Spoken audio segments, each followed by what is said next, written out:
Hello everyone, welcome to today's installment, the final installment in fact, of A Brief History of French Polyphagia. Our subject of the day is Michel Lotito, also known as Monsieur Mangetout or Mr. Eat-All. He was alive from 1950 to 2007.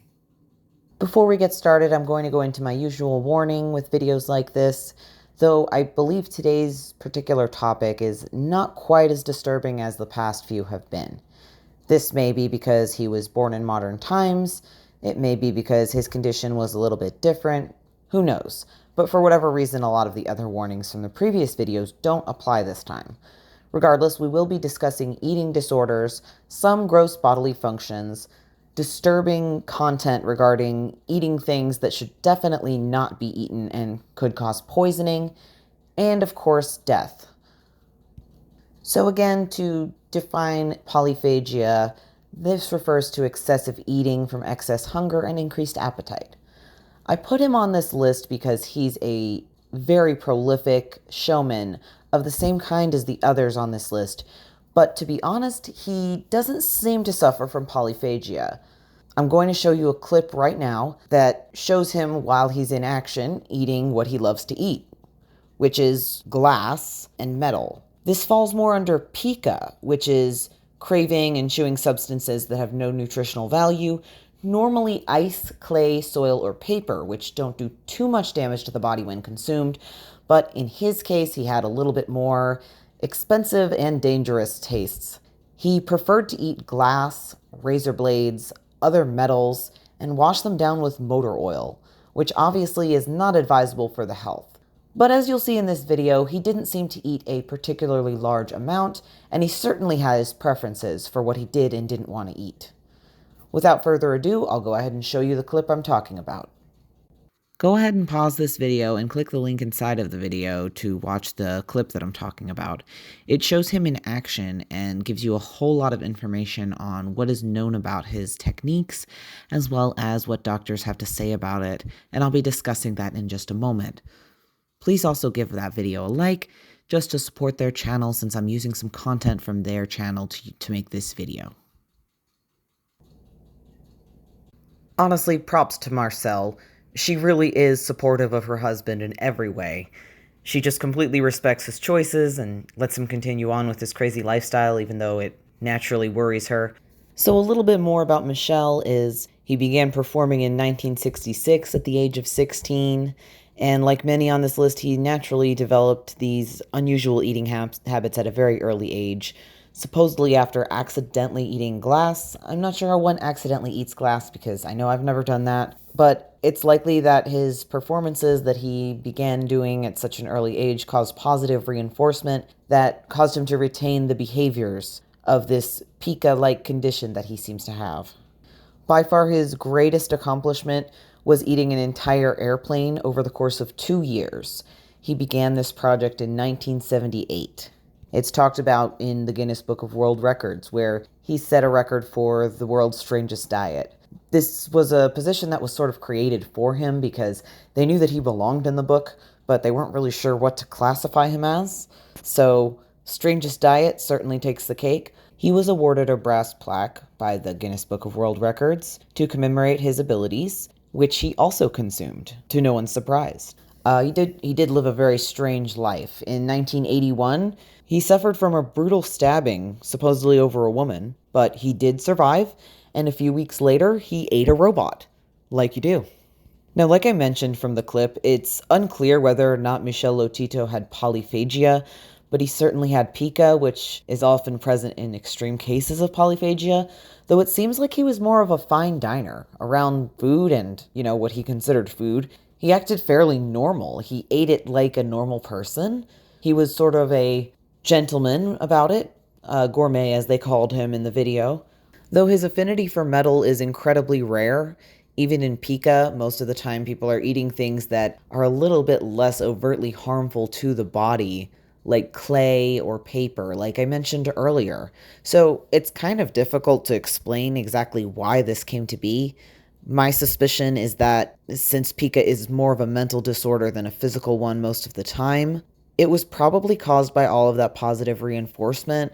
as well as the fact that he had an unusually thick stomach lining, and as a result, with a little bit of mineral oil to wash things down and a lot of water, it seemed like he could pass these objects with no problem.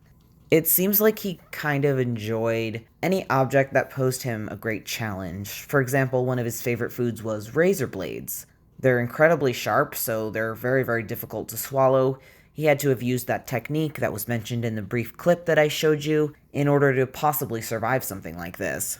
Now, when he was examined by doctors, they said that there was no major concern, but of course, that this lifestyle was eventually going to wear down on his body, and it's not something they could ever advise. And that makes perfect sense to me. In fact, I'm surprised that he did live as long as he did, but it's odd, and there's another question of whether or not his body came to be this way because of his diet, or if maybe he was just born this way and that made him naturally tend toward an unusual diet of harder and sharper objects because of the way that his stomach lining was so strong.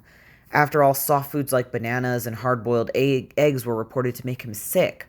So I'd imagine whatever felt good to eat and didn't make him ill would be what he would tend towards. And if that's glass and metal, well, I guess who are we to judge? Nobody really wants to feel sick. Now, unfortunately, Michel Lotito is no longer with us today. He did die at a young age. On June 25th, 2007, he passed away at the age of 57. The autopsy showed that he died of natural causes. Now, what this means is not necessarily that they can't attribute it to somewhat to the fact that he had such an unusual diet. It means that he didn't have an immediate cause like a heart attack or a specific illness or a specific type of poisoning. But I would imagine that if he died of natural causes at the age of 57, that's just a bit young, especially for modern day, modern medicine and everything. So I would imagine that his diet did cause his untimely death. But regardless, I think he lived a pretty good life. He got 57 years in doing exactly what he loved, and it was definitely an edgy and dangerous lifestyle in itself, so I think he knew the risks and he was willing to take them. He's a bit different from the others on this list because, again, he doesn't appear to suffer from polyphagia, but he definitely suffered from pica.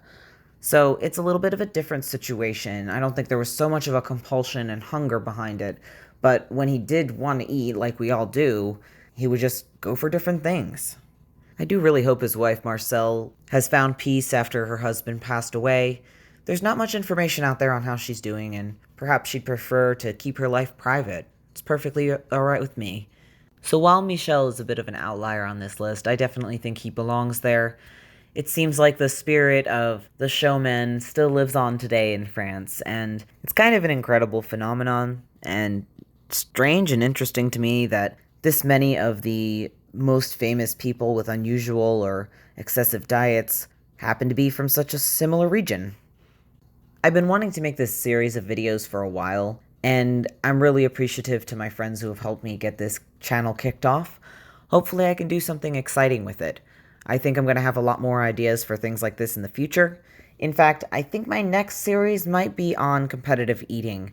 I don't know if I'm going to do a 4-part series like this one, but I might do a couple of videos about specific incidents in competitive eating, such as the standoff of sorts between Kobayashi and the Major League Eating folks, because that's a really interesting story, and honestly, if you don't already know what it is, definitely look it up. And I have some very entertaining fan works that have been done that I'm going to ask the creator for permission to use in my video as well.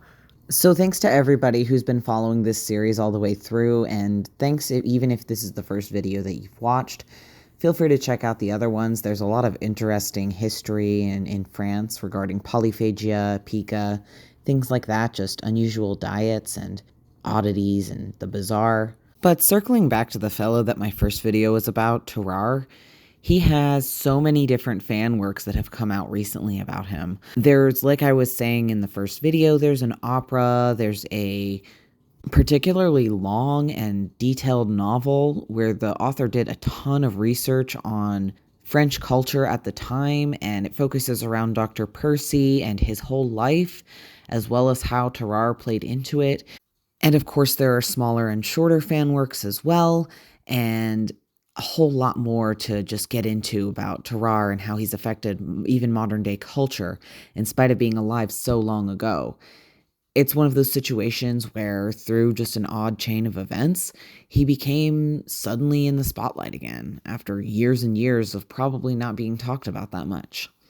Anyway, I really appreciate you tuning in for this series. I hope you've enjoyed it. I had a lot of fun making it, and I'm hoping I can keep entertaining y'all with all kinds of new things. So just stay tuned and subscribe to my channel, and you'll see what's next.